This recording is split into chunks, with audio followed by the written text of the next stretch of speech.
नमस्कार दोस्तों। एक गांव में हीरा सिंह नाम का डाकू रहता था। उसका एक साथी था। दोनों मिलकर डाका डालते थे और व्यापारियों को लूट लिया करते थे। एक बार वे जंगल में पहुंच गए जिस रास्ते से व्यापारी राज्य में आया जाया करते थे। उस रास्ते में उन्होंने बड़े बड़े पत्थर रख दिए और जाकर पेड़ के पीछे छिप गए। थोड़ी ही देर में एक व्यापारी बैलगाड़ी में वहाँ से गुजर रहा था तो उसने देखा कि रास्ते पे बड़े बड़े पत्थर लगे हैं। वह गाड़ी से उतरकर उन्हें हटाने लगा। जैसे ही वह पत्थर हटा रहा था, डाकू और उसका साथी तलवार लेकर उसके पास आ खड़े हुए और कहने लगे, तुम्हारे पास जो कुछ भी ये रुपया पैसा है वे हमें दे दो, नहीं तो तुम्हें जान से मार देंगे। व्यापारी थर थर कांपने लगा और उसने सारा अपना व्यापार का कमाया हुआ धन उन्हें दे दिया। धन लेकर दोनों घोड़े पर सवार होकर बड़ी ही फुर्ती से वहाँ से निकल गए। व्यापारी राज्य के राजा के पास पहुंचा और राजा से कहने लगा कि महाराज, मुझे रास्ते में डाकुओं ने लूट लिया और मेरा सारा धन ले गए जो मैंने व्यापार से कमाया था।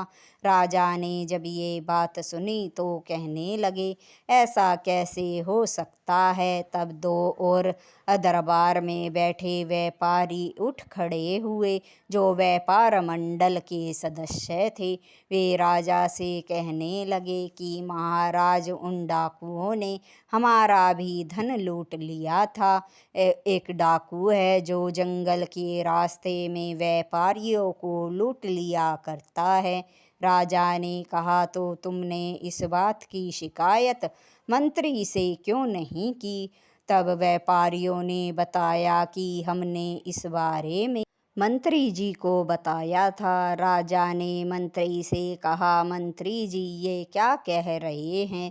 मंत्री ने कहा कि महाराज ये सही कह रहे हैं। इन्होंने मुझे बताया था और मैं इनके बताने के बाद मैं सिपाहियों को लेकर 1 महीने से जंगल में उन डाकुओं को ढूंढ रहा हूँ, लेकिन अभी तक वे मुझे नहीं मिले हैं। वे कहाँ से आते हैं और कहाँ चले जाते हैं, कुछ पता ही नहीं चलता है। राजा ने जब ये सुना तो कहने लगे कि तुमने ये बात मुझे पहले से क्यों नहीं बताई। मंत्री कहने लगे कि महाराज, मैं सोच रहा था कि सिपाहियों के साथ मैं ही उसे पकड़ लूँगा और पकड़ने के बाद आपके सामने पेश करूँगा, इसलिए मैंने आपको ये बात नहीं बताई कि ये छोटी सी बात है। लेकिन बात छोटी नहीं, बहुत बड़ी है। वह डाकू बड़ा ही चालाक है। उसका 1 महीने से कोई पता नहीं चल रहा है।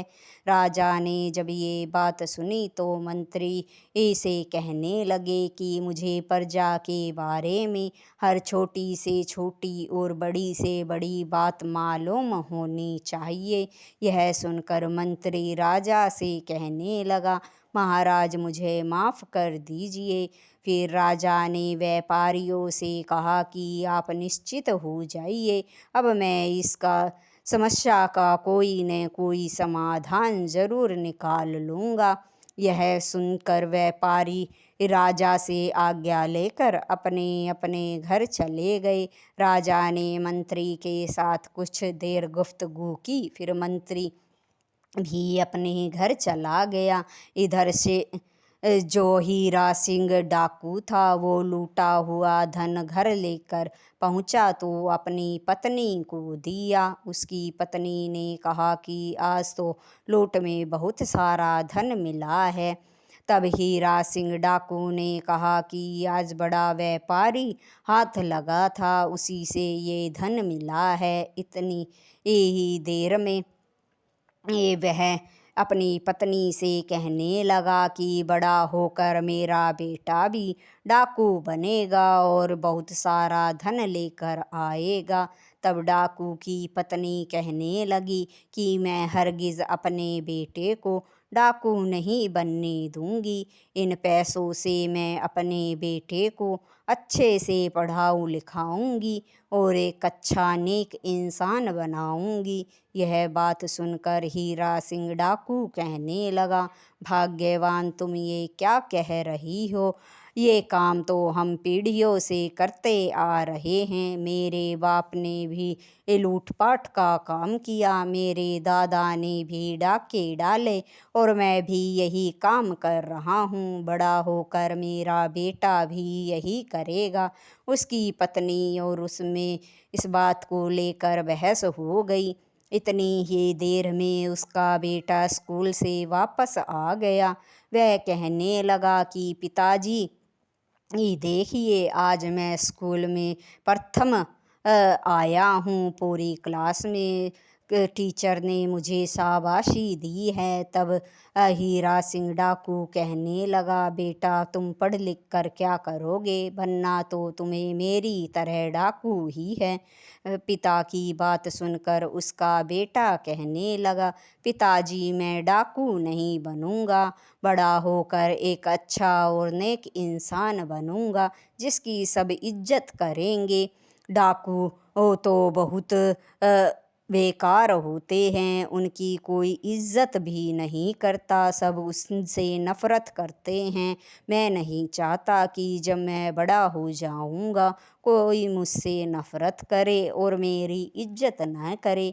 इसलिए मैं बड़ा होकर डॉक्टर या इंजीनियर बनूंगा और अच्छे अच्छे काम करूँगा जिससे लोग मेरी इज्जत करेंगे। बेटे की ये बात सुनकर हीरा सिंह डाकू कहने लगा, अच्छा ठीक है, जो तुम्हारी मर्जी हो वो बन जाना।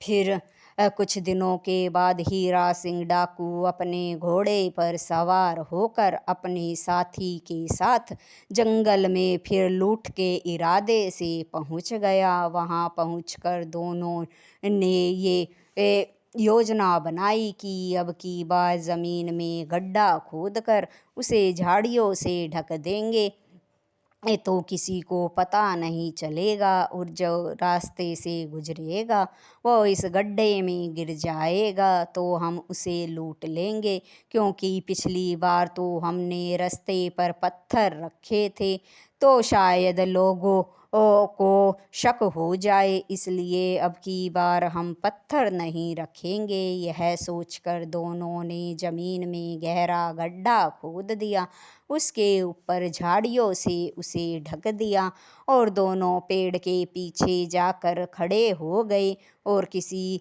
व्यापारी या आदमी का आने का इंतज़ार करने लगे जिसे वह लूट सके। थोड़ी ही देर में वहाँ पर दो साधु उसी रास्ते से आ रहे थे। जब वे गड्ढे के पास आए तो हीरा सिंह डाकू और उसका साथी पेड़ के पीछे से बाहर आकर उनके सामने खड़े हो गए और कहने लगे कि साधु महाराज, आपके पास जो कुछ भी है हमें दे दीजिए, हम आपको कोई नुकसान नहीं पहुंचाएंगे। दोनों के हाथ में तलवार थी। साधु ने कहा कि हम तो साधु हैं, मैं गुरु और ये मेरा चेला है। हमारे पास एक एक कमंडल और कुछ फल जो इस झोले में हैं, इसके अलावा और कुछ भी नहीं है। तब हीरा सिंह डाकू का साथी कहने लगा, हम कैसे यकीन कर ले, हमें तलाशी लेनी होगी। यह कहकर हीरा सिंह डाकू और उसके साथी ने दोनों साधुओं की तलाशी ली तो तलाशी लेने पर कमंडल में पानी था और झोले में कुछ फल थे। इसके अलावा उन साधुओं के पास और कुछ भी नहीं था। फिर हीरा सिंह डाकू ने उन्हें जाने के लिए कह दिया तो साधु कहने लगा, क्या मैं तुमसे एक बात पूछ सकता हूँ? हीरा सिंह डाकू ने कहा कि पूछिए। साधु ने कहा कि तुम ये लूट का काम क्यों करते हो, कोई और काम क्यों नहीं करते हो? तब हीरा सिंह डाकू ने कहा कि इसी लूट के पैसे से मेरा घर चलता है। उसके साथी ने भी कहा कि लूट के पैसे से ही मेरा भी घर चलता है। तब साधु ने कहा, क्या तुम्हारे परिवार वालों को पता है कि तुम जो पैसा लेकर आते हो वो लूट का है? तब हीरा सिंह डाकू ने कहा कि हाँ, मेरे परिवार वालों को पता है कि जो मैं पैसा घर लेकर जाता हूँ वो लूट कर लाता हूँ। तब साधु कहने लगा, क्या तुम्हारे परिवार वाले जो इस पैसे का इस्तेमाल अपनी ज़रूरतें पूरी करने में करते हैं, अगर भगवान ना चाहे तुम लूट करते हुए कभी पकड़े गए और तुम्हें सज़ा हो गई, क्या तुम्हारे परिवार वाले भी तुम्हारे साथ सज़ा भुगतने को तैयार होंगे? तब हीरा सिंह डाकू कहने लगा कि ये बात मैं कैसे बता सकता हूँ, ये तो वही बता सकते हैं। इस पर साधु ने कहा, तो तुम उनसे पूछ कर आओ, क्या वो ऐसा करेंगे? हीरा सिंह डाकू का साथी कहने लगा, अगर हम यहाँ से चले गए और आप दोनों यहाँ से भाग गए तो? साधु ने कहा कि हम कहीं नहीं जाएंगे, तुम दोनों हमें पेड़ से बांध जाओ ताकि हम भाग न जाए और अपने अपने घर पूछ कर आओ, क्या वे तुम्हारा साथ देंगे? हीरा सिंह डाकू और उसका साथी दोनों साधुओं को पेड़ पर के बांधकर दोनों अपने अपने घर चले गए। घर जब हीरा सिंह डाकू पहुंचा तो उसकी पत्नी ने कहा कि आज तो खाली हाथ आए हो, कुछ भी नहीं लाए क्या? इस पर हीरा सिंह डाकू कहने लगा, भाग्यवान, मैं तुमसे एक बात पूछना चाहता हूँ, सही सही बताना। हीरा सिंह डाकू की पत्नी ने कहा कि पूछिए। हीरा सिंह ने कहा कि अगर मान लो कभी मैं डाका डालते हुए पकड़ा गया और राजा ने मुझे सज़ा दे दी तो क्या तुम भी मेरे साथ सज़ा भुगतने को तैयार होगी? यह सुनकर उसकी पत्नी कहने लगी, आप ये कैसी बातें कर रहे हैं? भला मैं आपकी सज़ा क्यों भुगतूंगी? आप मेरे पति हैं, घर में कमा कर लाने का जो काम है वो आपका है और घर अच्छे से चलाना और घर की देख रेख करना मेरा काम है। वो पैसा आप कहाँ से लाते हो और कैसे लाते हो, इससे मुझे क्या मतलब है? मैं तो अपना कर्तव्य अच्छे से निभाती हूँ। फिर आपको यदि कभी सज़ा मिलेगी तो मैं उसको क्यों भुगतूंगी? मैं तो अपना कर्तव्य अच्छे से निभाती हूँ। यह बात सुनकर हीरा सिंह डाकू उदास हो गया। थोड़ी ही देर में उसका बेटा बाहर से खेल कर वापस लौटा तो हीरा सिंह डाकू ने उसे अपने पास बिठाया और बेटे से कहने लगा कि बेटा, एक बात बताओ, अगर कभी मैं डाका डालते हुए पकड़ा गया और मुझे सज़ा हो गई तो क्या तुम मेरे साथ सज़ा भुगतने को तैयार होंगे? तब वह कहने लगा, पिताजी, आप ये कैसी बातें कर रहे हैं? आप मेरे पिता हैं और हर पिता का फ़र्ज़ होता है अपने बच्चों का अच्छे से पालन पोषण करना। फिर वह कहीं से भी लेकर आए, उससे बच्चों को क्या फ़र्क पड़ता है? उसमें बच्चों की तो कोई गलती ही नहीं है, चाहे उसने डाका डाला हो या और कोई काम किया हो। फिर बिना गलती के वह सज़ा क्यों भुगते, इसलिए गलती तो आप करेंगे, फिर सज़ा मैं क्यों भुगतूंगा, उसकी सज़ा तो आपको ही भुगतनी होगी। बेटे की ये बात सुनकर डाकू और भी उदास हो गया, उसकी आंखों से पानी झलक गया। फिर वह घर से निकलकर जंगल की ओर चल पड़ा। उधर उसका साथी भी अपनी पत्नी से पूछकर वापस लौट आया। दोनों जंगल में उस जगह पहुंच गए जहाँ पर दोनों साधुओं को बांधा था। वहाँ जाकर दोनों साधुओं को खोल दिया। फिर साधु ने हीरा सिंह डाकू से पूछा, तुम्हारे परिवार वालों ने तुमसे क्या कहा? तब हीरा सिंह डाकू ने कहा कि ए बाबा, मेरी पत्नी और मेरे परिवार वालों ने मुझसे कहा कि डाका तो आप डालते हैं, उसमें हमारा कोई हाथ नहीं है, तो फिर जब सज़ा होगी तो उसे आपको ही भुगतना होगा, हम उसके भागीदार क्यों बनेंगे? यही बात हीरा सिंह डाकू के साथी ने कही कि मेरी पत्नी ने भी ऐसा ही कहा। फिर साधु ने हीरा सिंह डाकू से कहा, तो फिर तुम ऐसा काम ही क्यों करते हो जिस काम को करने से अगर तुम्हें सजा होगी तो तुम्हारा परिवार भी तुम्हारा साथ नहीं देगा, तुम्हें अगर अकेले ही सजा भुगतनी पड़ेगी, जबकि तुम्हारा डाका डालने से जो पैसे तुम्हें मिलते हैं उससे तो सारे परिवार का भरण पोषण होता है। फिर तुम अकेले सजा क्यों भुगतो? तुम कोई ऐसा काम करो जिससे तुम्हारा परिवार भी तुम्हारा साथ दे, और ऐसा काम जिससे तुम्हें कभी कोई सज़ा मिलने का डर भी न हो और तुम्हारा परिवार सदा तुम्हारे साथ खड़ा रहे। साधु की बात हीरा सिंह डाकू की समझ में आ गई।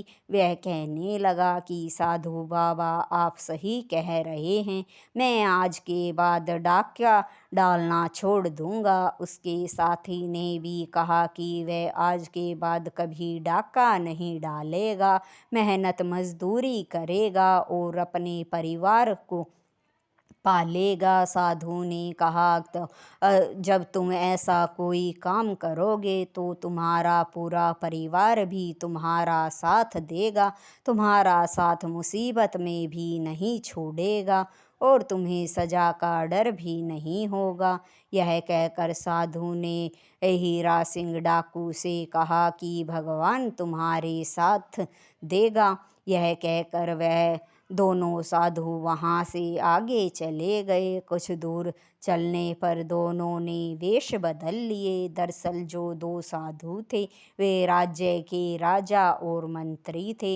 मंत्री ने राजा से कहा कि महाराज, आपने उन दोनों को छोड़ क्यों दिया? उन पर विश्वास क्यों कर लिया? वे तो लुटेरे हैं, उन पर विश्वास करके आपने उन्हें छोड़ दिया। उन्हें पकड़कर जेल में डाल देना चाहिए था, ये कभी नहीं सुधरेंगे। इस पर राजा कहने लगे कि हमारी बातों का उन दोनों पर गहरा असर हुआ है और जब उन्हें पता चला कि बुरे वक्त में उनका परिवार भी उनका साथ नहीं देगा, तो उन्हें समझ आ गया है कि ये लूटपाट का जो काम है वो अच्छा नहीं है। उन ऐसा करते हुए अगर वे कभी पकड़े गए तो उन्हें सज़ा अकेले ही भुगतनी पड़ेगी, इसलिए अब से वे कभी लूटपाट नहीं करेंगे और मेहनत मजदूरी करके अपने परिवार के साथ ही रहेंगे, जिससे उसका परिवार भी सदा उसका साथ देगा। मंत्री ने जब राजा की बात सुनी तो कहने लगे, महाराज, आपने तो बातों से ही एक डाकू को सही जिंदगी का रास्ता दिखा दिया। राजा कहने लगे, अगर हम उन्हें सजा दे देते तो सजा खत्म होने के बाद फिर वे इसी रास्ते पर चल पड़ते और जिंदगी भर इसी रास्ते पर चलते रहते। इसलिए मैंने उन्हें जिंदगी की सच्चाई के बारे में बता दिया। अब वे जान गए हैं, ऐसा काम दोबारा कभी नहीं करेंगे। कहानी आपको अच्छी लगी हो तो लाइक, शेयर और सब्सक्राइब ज़रूर करें। धन्यवाद दोस्तों।